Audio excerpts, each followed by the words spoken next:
Salut à toutes et à tous, bienvenue sur Limite, une chaîne où nous abordons forcément, comme son nom l'indique, la limite planétaire. Notre travail est d'essayer, modestement, de vulgariser des sujets qui sont très souvent complexes, de les rendre accessibles en fait au commun des mortels. Et là, avec l'équipe, on s'est posé une grosse question.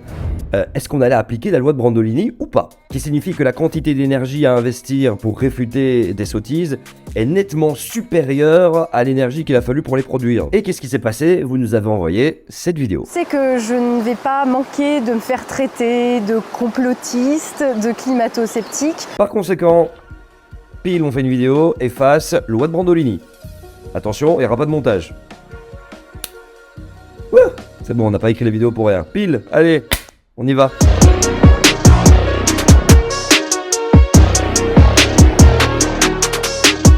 Salut Tatiana, bon voilà, faut qu'on parle à propos de cette vidéo. C'est très important, tu te permets d'y dire que des personnes comme moi font partie de... Tous ces idiots utiles, tous ces larbins. Salut, c'est moi, monsieur Larbin. De la petite bourgeoisie citadine qui annonce la doxa, te parle de climat à longueur de journée depuis ses appartements parisiens ou lyonnais climatisés, avant d'aller prendre l'avion pour décompresser à Madrid et y oublier le temps d'un week-end culturel entre deux jus de légumes, leur angoisse climatique. Et plus grave encore, tu t'y moques, L'éco-anxiété. crachant ainsi sur ce que ressent une partie significative de la population, et même, à n'en pas douter, une partie significative de tes abonnés. Je cite cette étude par exemple, qui montre qu'à l'échelle mondiale, c'est pas moins de 3/4 des 15-25 ans qui sont actuellement éco-anxieux, et que le phénomène est loin d'être limité à cette tranche d'âge.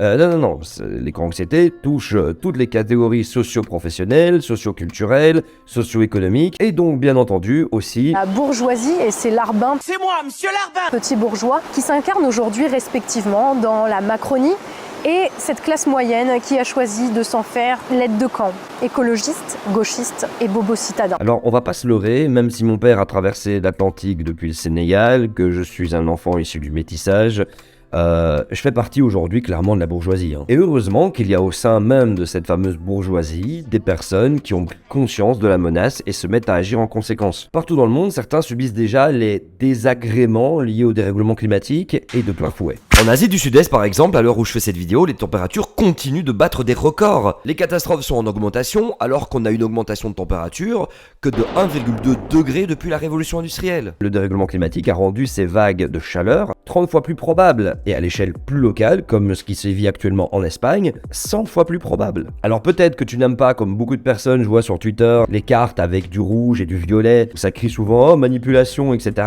Non, pour les scientifiques, ça permet d'observer une réalité mesurée. Il faut pas n'importe quoi avec ça. Si on passe au rouge et au violet, c'est parce qu'en fait, on a un recul sur plusieurs centaines d'années en termes de mesure de température. Et ce qui se passe en Asie, si ça monte encore un tout petit peu, la production de riz sera immédiatement menacée. Et là, ce sera la famine. En Afrique, par exemple, c'est déjà la famine et c'est une des conséquences du dérèglement climatique. Ouais, je suis navré, encore des cartes avec du rouge. Bref, c'est la merde. Et être éco-anxieux, pour reprendre la formule d'Alice Desbioles, c'est juste en fait être lucide sur un monde qui ne l'est pas du tout. Et c'est loin d'être une faiblesse, bien au contraire. J'ai quand même l'impression que les personnes éco-anxieuses ou solastalgiques, elles ont aussi beaucoup de courage quelque part. Parce que quand on parle de toutes ces informations, il y a une chose qui est très facile à faire, et encore une fois, c'est pas une critique, c'est juste de détourner le regard. Parce que c'est tellement inquiétant, tellement anxiogène, qu'on peut se dire, oulala, bon, de toute façon, ce sera pas pour nous, après moi le déluge, je ne suis pas concernée, et qui vivra verra, et puis voilà, fin de l'histoire.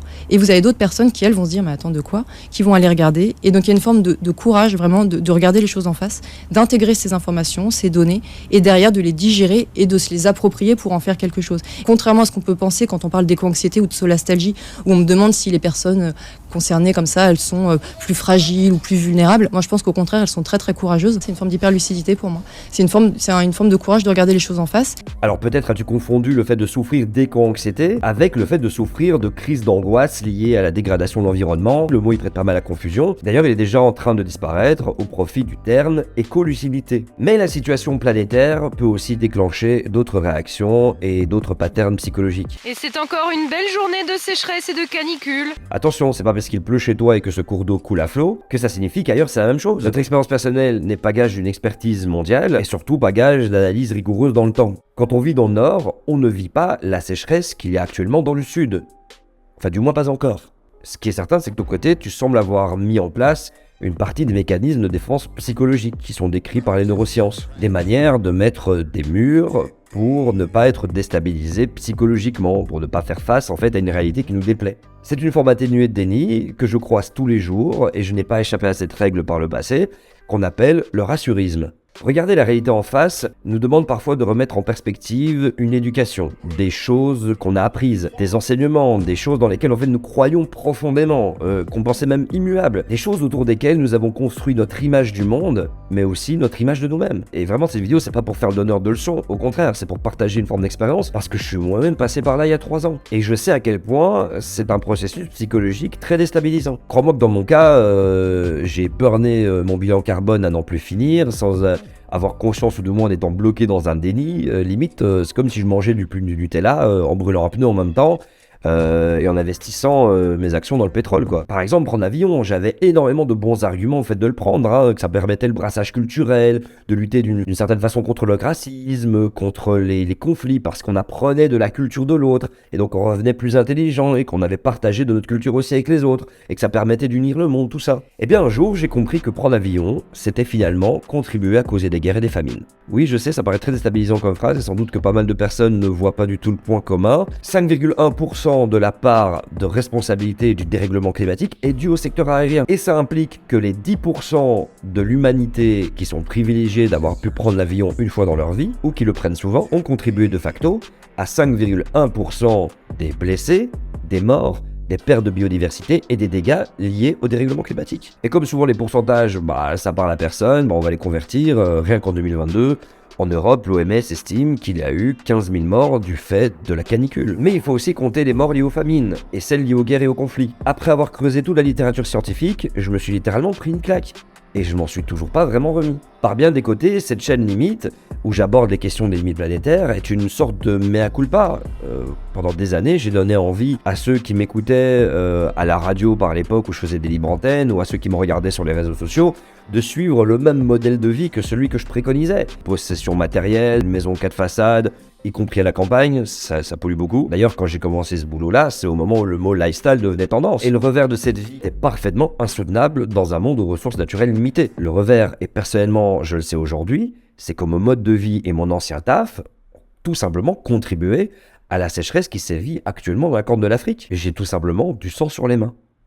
Je sais que ma phrase risque de créer pas mal d'inconfort psychologique et d'incompréhension, mais voilà, c'est parce que nous avons plus tendance aujourd'hui à chercher des boucs émissaires plutôt qu'à accepter notre part de responsabilité, que surtout lorsque celle-ci est partagée par plusieurs personnes. Le sang que j'ai là sur les mains, il est invisible, hein, ma responsabilité d'une certaine façon est indirecte. Ce qui permet au commun des mortels, y compris à moi, pendant tout un temps, de nous endormir en se disant de toute façon c'est le système dans lequel on est, c'est un peu une excuse en quelque sorte, mais c'est tout aussi réel que si j'avais un gun et que j'appuyais sur la gâchette. Et puis du sang sur les mains, on en a tous. En tout cas, l'immense majorité de ceux qui verront cette vidéo, le mode de vie d'un Français moyen, si ce mode de vie était partagé par l'ensemble de l'humanité, demanderait tout simplement 3 planètes. Pour un Belge, c'est encore pire, et moi, j'étais largement au-dessus de la moyenne. Donc c'est sûr que j'ai contribué en fait au désastre climatique qui va potentiellement avoir un impact très délétère sur mes enfants, et je peux pas revenir en arrière. Mais actuellement, je peux sauver des vies. On peut tous le faire, en fait. Chaque personne que mes vidéos aideront à comprendre l'insoutenabilité de nos modes de vie, de nos métiers, et plus généralement du fonctionnement actuel de notre société, a le pouvoir, en fait, de contribuer à sauver des vies, qu'elles soient animales ou végétales. La biodiversité est fortement impactée par le changement climatique. Alors, quand tu dis que les personnes comme moi font partie de Ces idiots utiles, tous ces larbins de la petite bourgeoisie citadine qui annonent la doxa. J'avoue que j'ai de bonnes raisons de me sentir blessé. Moi, j'ai plus l'impression de me heurter à un mur de déni d'une société qui n'a pas du tout envie de changer que d'annoncer une doxa. Alors bien sûr, il serait très facile de prendre tous les éléments de ta vidéo, et bon, il y en a beaucoup, et de les pointer du doigt une à une, les incohérences, les injonctions contradictoires, les moments où tu confonds météo et climat, les fois où tu surestimes les précipitations d'avril, les fois où, désolé, mais tu te surestimes. Je pourrais aussi en profiter pour faire des parallèles avec tous les arguments employés par des personnes qui sont connues pour nier ou minimiser l'existence, voire la gravité du dérèglement climatique, des personnes dont malheureusement tu fais partie aujourd'hui. Voilà, tout ça je pourrais le faire une analyse descriptive comme j'ai fait avec Macron, mais ce serait contre-productif. Parce que t'as exprimé ce que tu ressentais, t'as exprimé des émotions, et je respecte ça à 100%. T'as posé tes tripes dans une vidéo qui actuellement a généré et génère beaucoup de critiques, mais aussi beaucoup de soutien inconditionnel. Et je crois que ce serait le pire moment que d'essayer de parler à la raison. Voilà, nos sociétés sont déjà très fracturées par une vision manichéenne des choses, et en plus de ça, nos cerveaux et l'algorithme YouTube il est très conditionné à ce clivage, ces dramas, ces clashs et aux désaccords. Et personnellement, c'est pas le but de cette chaîne de rentrer dans ce schéma de pensée-là. On est là pour créer des ponts. J'aimerais vraiment qu'on soit plus constructif. Et là, c'est une invitation solennelle à ce qu'on puisse en discuter ensemble. Et notamment avec des personnes qui ont dédié leur vie à ça. Je pense par exemple à Serge Zaka, qui est un agroclimatologue, dont tu as sans doute déjà entendu parler.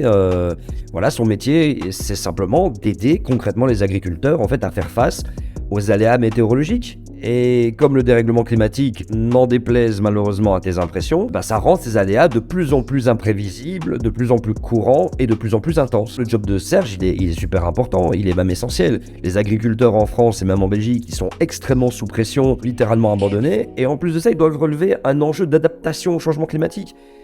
Il y a des millions de bouches à nourrir qui en dépendent, quoi. C'est très sérieux. Parler de cette fameuse canicule en Espagne qui menace aujourd'hui la production alimentaire, étant donné qu'il s'agit de l'un des greniers les plus importants d'Europe. On pourra parler également du manque de précipitations en France, en particulier à Perpignan, où il a autant plu l'année dernière que dans un désert. Voilà, je pense que confronter nos points de vue pourrait t'aider à réaliser que la défense de ceux que tu veux défendre passe pas uniquement par la lutte contre une élite bourgeoise qui veut absolument préserver ses privilèges, mais aussi par la prise en compte d'une réalité froide qui n'en a que faire en fait de nos aspirations et de ce que nous pensons. Le dérèglement climatique est réel et il est infiniment plus grave que ce que tu ne sembles imaginer. Il est vraiment plus grave que la façon dans laquelle les médias l'abordent aujourd'hui. Il n'y règne absolument pas du tout la doxa dont tu parles. Avec d'autres activistes et notamment des groupes comme Quota Climat, on n'arrête pas d'en parler. Dans le monde des médias mainstream, il y règne pour l'instant encore des illusions. Et ce sont des illusions qui nous mettent réellement en danger.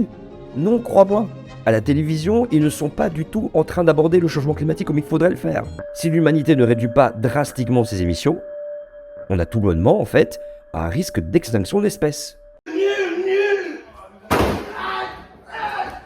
Et je peux t'assurer que personne n'a envie de vivre ça. Ni les Parisiens écolo-véganes, ni les gentils éco-anxieux qui vont au marché bio, mangent des steaks de soja et roulent en voiture électrique. ni les membres de La classe des producteurs. ces agriculteurs qui nous nourrissent ou plus généralement les habitants des campagnes. Donc pour... Subvenir aux besoins de la population. Et là c'est important, il va falloir que 50% les plus riches de la planète, qui sont responsables de 93% des émissions de CO2, acceptent de changer leur mode de vie. Le 93% des dégâts causés par le dérèglement climatique leur sont collectivement imputables. Et je rappelle, nous en faisons partie. Et on peut croire à plein de miracles, on ne s'en sortira pas autrement. Concrètement, toi, moi et les cadres supérieurs, et aussi tous les smicards et tous les agriculteurs belges ou français, ou même les personnes qui vivent du RSA, en fait, nous faisons tous partie de ces fameux 50%. 50% les plus riches. Nous allons donc tous devoir accepter de changer nos modes de vie. Et c'est pas une histoire de pauvreté, de misère. Non, il y a de gros projets de société. T'as fait une critique sur la croissance économique dans ta vidéo.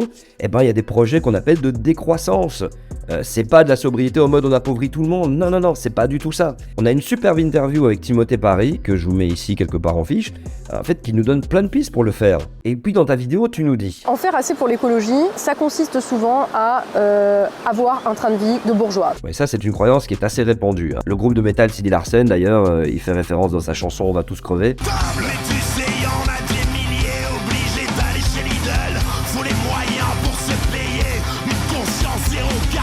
Ça, c'est une croyance extrêmement répandue, mais elle est fausse. Sauf rare exception, plus on est riche, plus on pollue. Et il ne faut pas tomber dans le panneau des technosolutionnistes, en fait, qui veulent nous vendre de l'éco-coca, de l'éco-Nutella, de l'éco-charbon. Bref, t'as compris, tout ça pour créer en fait de nouveaux marchés. Et les gens en fait qui commencent à acheter des nouveaux marchés ou à investir ou à produire des choses en masse avec le label éco ou tout ce que tu veux, oui, là il y a un biais énorme et on a l'impression alors du coup que pour être en écolo, bref tout ce que tu veux, il faut rentrer dans ce moule-là, mais non, pas du tout. Et donc en fait c'est une perception qui est complètement biaisée et qui vient du grand capital. L'écologie c'est avant tout une affaire de sobriété. Et à ce jeu-là, avoir de l'argent et vouloir en gagner plus, ça n'aide pas. Shut up and take my money. Et d'ailleurs, à ce jeu-là, certains vont tomber de très très haut, et je ne mentirais pas si je disais que cela me faisait pas un tantinet plaisir. À un moment, c'est peut-être cette classe qu'il va falloir démanteler, et ces métropoles avec, parce que ça tue la vie. Pour les ultra-riches qui abusent, ça c'est incontestable. Mais pour ce qui est de l'opposition ville-campagne, c'est plus compliqué que ça. Vincent Viguier, qui est chercheur en économie du climat au Centre international de recherche de l'environnement et de développement, a justement fait un excellent article chez Bon Pote à ce sujet-là. On y apprend plein de trucs, comme par exemple qu'en moyenne, les émissions directes sont bien plus faibles dans les villes que dans les campagnes. C'est contre-intuitif, mais en fait, c'est très logique. En ville, les trajets sont plus courts, donc les citadins utilisent moins la voiture pour se déplacer. En ville, les logements aussi sont plus petits et il fait plus chaud. Donc les logements s'entrechauffent aussi. Et vu que le logement, les transports avec l'alimentation sont les 3 principaux postes d'émissions de CO2 des Français, revenus comparables, les citadins émettent moins de CO2 que les ruraux. Comme quoi il faut souvent se méfier de nos intuitions. C'est pas puisqu'on est proche de la nature que forcément on est en adéquation avec celle-ci. Mais de nouveau, c'est pas pour jeter la pierre et vous êtes pas dans le mal, ou les gens sont pas dans le mal. On doit tous évoluer ensemble là-dedans. Donc je recommande d'ailleurs à toute personne qui souhaite réduire ses émissions de gaz à effet de serre, de commencer à faire son bilan, pourquoi pas, pour savoir plus ou moins où et comment est-ce qu'il peut le faire baisser. Et en plus, on peut le faire de façon ludique en participant à des ateliers comme l'atelier d'automne ou encore un puzzle des solutions individuelles climat. Ce qui est sûr et certain, c'est qu'on va tous devoir s'y mettre et mieux encore, persuader les gens qui sont autour de nous. Et c'est bien sûr encore davantage plus vrai pour les personnes ayant une grosse audience sur les réseaux sociaux. Un grand pouvoir implique de grandes responsabilités.